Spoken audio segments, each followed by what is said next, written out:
Good, my dogs? It's a beautiful morning. The sun is already shining. It's not 4 a.m. It's Saturday. So I go to the gym a bit later. I get there about 7 o'clock. Somewhere between like 6 and 8 o'clock, really, but 7 is the sweet spot. So I got some real bowl of gains today. Got rid of that fucking cheap shit. I think I'd rather cut my dick off and eat it before I'd rather have to do that orange box again. We'll stick to the bowl of gains, and yeah, I don't care if it's more expensive. It tastes way better. Consistency's way better. It's way easier to cook. I have no idea how I did 2 whole preps using that orange box shit, because it is so chunky. Whether you whisk it, microwave it, stove it, it is just, it's not as easy to mix. So I'll pay the fucking money. I don't give a fuck for the convenience. So I got my bowl of gains, 100 grams of that. I got 50 grams of protein in here. I got 20 grams of natural peanut butter and 10 grams of honey in here. So that's what I eat before the gym. While I let this cool off, I'm gonna get my morning subs together. So I'm really big on starting your day off, right? Getting your protein in early, getting some carbs in, getting your supplements in. If you start your day off earlier, you're more likely to hit your goals by the end of the day. So if you wake up at 7 a.m., right, and you wait till 12 or 1 or 2 to eat, and you go to bed at 10, you have a 6-7 hour window to eat. And to most people that sounds good, like less time to eat, they'll lose less fat, but you're never really gonna hit your protein goal. So how do you get your macros in that short period of time? I think people forget about that a lot. They worry about under eating versus just eating what their body needs and letting their body grow into something, or even better, giving your body the fuel it needs and your metabolism spiking and just getting used to it.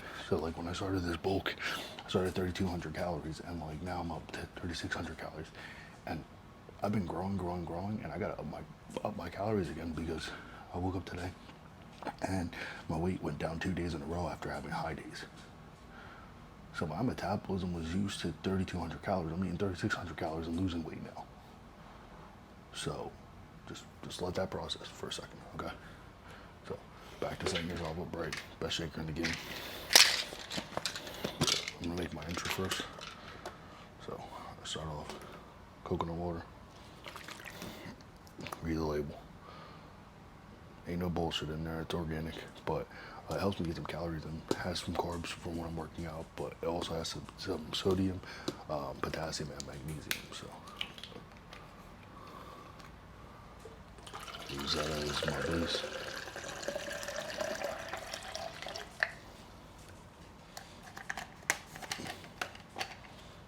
Salt next. Damn, I really broke this.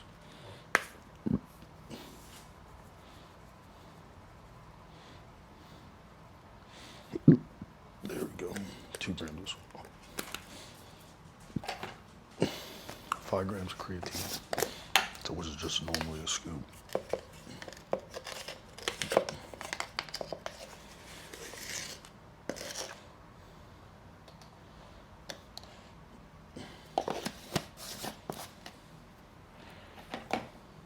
And last but not least, EAA plus vitamin. Full amino acid profile, and it tastes good. So that's hard to find, because most EAAs that have a full profile taste like dog shit. So I'll fill that up with water.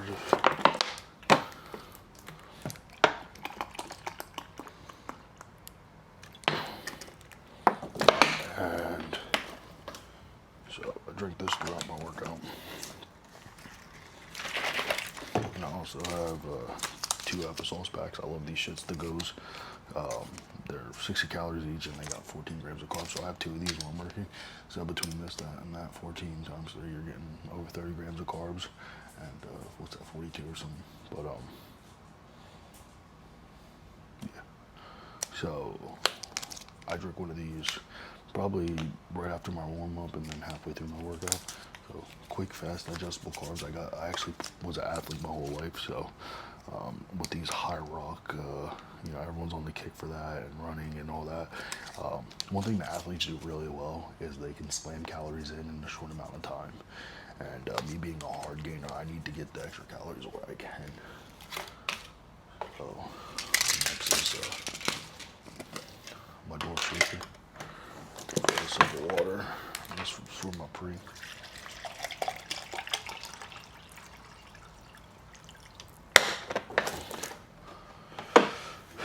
So it's just a or push day, so I'm gonna do a scoop and a half of that bitch.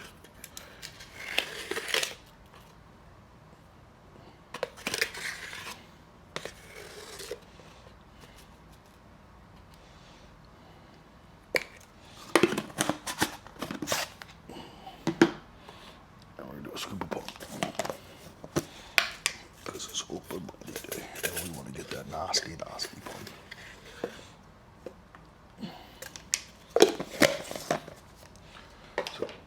That's my pre. Tastes hella good. And that's another thing to think about in the morning. I need my shit to taste good. I don't like eating early. I don't like taking all the fucking supplements early. I don't necessarily like it. I feel way better when I set my day up for success. So doing things like this and making sure it tastes good as I'm doing it makes it easier for me because I'm able to stick to it. And that's what you're looking for in the long run. It's not, hey, can you stick to something for 2 days? It's, can you stick to something for 2 years or 20 years? So that's what I'm going for. And so that's lastly, most important things, all my supplements is some of my pills, because these are directly, I get my blood work in every quarter of the year, so 3 months. And if I don't do that, the minimum is twice a year. So I used to do halves, and I've since I've been coaching myself, I've moved more to quarterly. It's a little bit more expensive, but you know, I don't want to die. So fish oils, I take that because my HDL was low, so I need some healthy fats, and my ALT was a little bit high, so my D3 was low, so I take 4,000 IUs, which is 2 of these pills because it's 2,000 each. I feel a lot better. Ever since I moved to fucking Maryland, I need to use fucking algae base every day. When I was in Missouri, I get a little like every other day. Because I don't have it every day here, man. I was Chinese, brother. So, tamoxifen.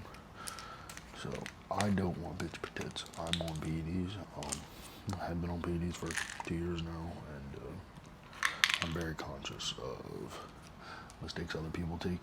They use too much, or they don't, you know, manage their hormones or anything. Estrogen gets a little high, nipples get a little sensitive. No, I'm not waiting for that. So, there. And I'm going to keep my nipples nice.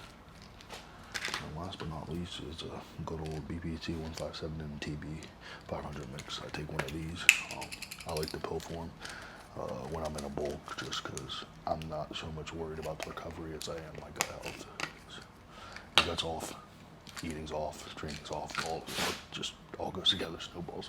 So, super important in your gut health. So I use that. It's been my kind of cheat code, because it also helps your recovery as you're going.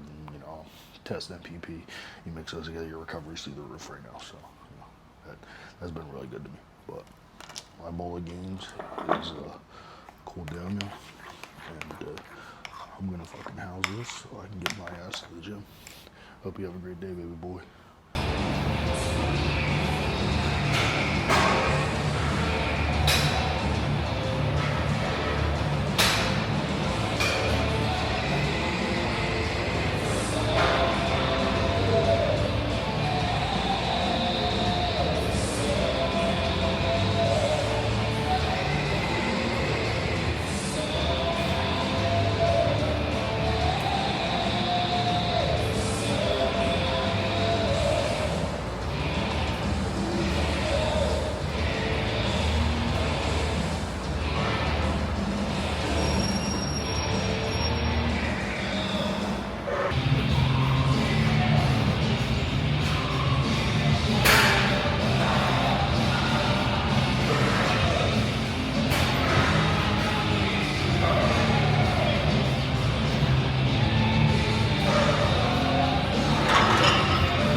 So like my volatile test lasts me, I would say at least a month and a half. And then like even when I'm on a little bit more than a TRT dose, like right now I'm probably going through like, I'll say a month and a half. Okay. So, and test is relatively inexpensive. Now if you're getting it from TRT person, it might be a little bit more expensive, but like you also know you're getting a quality dose. I don't know anyone here. Okay. So that's why I wouldn't, it's like, it's better to get it locally because it's hard to get it delivered. But yeah, at your age, it's like just going to your doctor. Like he might just give you, and someone like you, Mike, so like TRT dose is anywhere from like 50 to like 100 milligrams. Right. People say TRT is like 250. It's not really. Like me, when my TRT was low, right. So before I got on TRT, I got on because my test was low. But the only reason I got on something was because I got my blood works done to tell me if I was going to compete naturally or compete like just enhanced. Open. Yeah, enhanced. There you go, enhanced. But by the time I got my labs done, my coach was like, I mean, we can try and do a natural and see how we can bring it up. And I was like, dude, I've been natural since I was like natural in training since I was 15, hard. Not perfect, but hard. Right. So like that was 13 years of a base right there. And I was like, I've tried all the over-the-counter stuff. So like, bro, I'm 28, like I'm over the threshold. I put my time in. It's like, well, if I'm gonna try it and like I can get it, right, then I'm gonna use it. So then I was like, I'm gonna use a little bit more. Most people like, it's crazy. People start off with like a gram a test. I was taking like 200 milligrams growing like a weed. Like right now I'm taking 300 milligrams of test and 200 milligrams of MPP a week, and it's nothing. And last 3 weeks I started my bulk, 10 pounds, lean. Like I'm not freaking out. Like I don't have roid rage or any of that shit. Like I'm still me. Like there's just, I don't know. People like overdo it. Everyone's different. Yeah. But like someone who's like, so test helped me with a lot of things outside of the gym. Right. That's where you're gonna get your benefit from, and you'll get some of the muscle with it. Right. But for you, like at your age, if your test is low, it's super, and it shows on your blood work, it's literally only gonna benefit you. Okay. Like the downside is the 20-year-olds that take it and say they're gonna take TRT and they end up taking 250 milligrams thinking that's a TRT dose. And when I started, I knew that wasn't a TRT dose. I knew it was double of what a TRT dose was, but I also knew it was less than a quarter of what people were using. So I was like, that's a risk I'm willing to take. Well, you get in the car, that's a risk. There's risks you got to take throughout the day. How calculated are going to be your risk? So I'm like, I can do this. I also pin myself every day. People say I'm insane for doing that, but that's so like my hormones feel the same every day. I never feel no different. So like today when my dog threw up on the ground, I wasn't like, oh fuck you, Tilly, I hate you. Like I didn't like. That's, some people do that, and like for me being a hothead, like being on PDs, that doesn't happen. I was just like, Mike, I'm gonna be late. I gotta clean up my dog stuff. And then yesterday, I fucking forgot gas, like didn't have cream or ice. I'm like, I came in and still was in a good mood and stuff. So it's like, I'd rather feel better like that. So it's not like an excuse. I hate when people, like we talked about, when people who are on prep and they use that excuse. I don't think PED should be an excuse to be an asshole either. Right, true. Like there's plenty of people you meet here. I don't know if your boy Big Mike is or not, but he's a big guy. But someone like that can be very nice and just use it. And like, there's I've met more people like that than I met assholes, but the assholes are the ones you see more often. They drain the energy from the room. Yeah, but I've also met pros like Nick Walker before he got big. He's a Jersey guy. Right. And you know, they say he's arrogant and cocky. If you go and talk to him, he's super nice. Chris Bumpson, super nice. There's an influencer, Danny Swole, who owns a gym now, but like he's big. He has all these tattoos and stuff. Right. Super nice. So like a lot of these guys you meet are just like, they're not. I think like the appearance that, yeah. Oh, all right, this guy's freaking huge and he's probably an asshole or something. Because you get there's a couple. one or two. Oh yeah. That are. Oh yeah, they ruin it for everyone else. But it's also like the people I met. It's like I met people that like go through prep and they have no problem. I also met people that like go through prep and they act like they're not a problem and they're the problem. Like I remember dealing with my fucking coach. Like we were in prep at the same time. I'll never do that again. Like if I ever have a coach, he can't compete with me at the same time. Like we weren't doing the same show, but we were competing at the same time. And boy, man, he'd be like, he's just stupid. He'd be like, what are you, a fucking retard? And like he would think just talking to you like that isn't rude, but like everyone around him felt like he's a dickhead. Okay. So it's just like I never want to be that guy either. So it's just like you gotta walk a. You got a thin line. Yeah, it's a thin line to walk in because like you could very much just turn into that being serious. Like I did 2 different preps. I did a prep with him. Right. I looked better that entire prep until the show day. because all the stress, all that compounded that last week. So my last show, that's why I'm like, I won't compete for a little bit, because like I'm not competing until like mentally ready. I'm fucking, my body's ready. Like, in my head, I want to be undeniable. Like at that time, I had it, and I went against someone who went and won their pro card, and I didn't show up 100%. And like that's the worst feeling ever, because it's like, what if? And I mean, he beat me. He was the better man, but it's just like, well, I was 100%. What would have happened? So like, there's a lot of things you think about, and having someone like that that's so dialed in, so hardcore, that it's just like the last week of the prep when I need someone to like be on, like, I don't need someone to like coddle me. I never got a good job or anything, but I also need someone to just not shit on me. And like, there was just like, you're a retard, you do this, you do that wrong, you do that. It was just like, bro, I'm your best client. Like, shut up. I mean, yeah, you want someone to support it. Yeah. Where they're being an asshole. Oh yeah, he's the type of guy, he's like, so I paid for him to come to my show. Mind you, it was in our city, so he was like, you guys gotta pay for it. So I'm like, well, that's fucking weird. You're gonna be there anyway, but like, I'll pay for it. Okay. Pay for a backstage pass. He didn't even come backstage, he had to go upstairs. So we ended up throwing like $100 or whatever. But then he also, at the end of the time, he was just like, when things got to the end, he was just like, well, I sacrificed it a day away from my family, this and this and that. And I'm like, bro, you're a coach. And like, you should want to, like, to me, that's when it clicked. And I was like, I was trying to see a good person in this, and he has a kind heart, but it was just like, he's not a coach. Okay. He is a competitor. Like he's an IBB pro, but he's a competitor acting as a coach.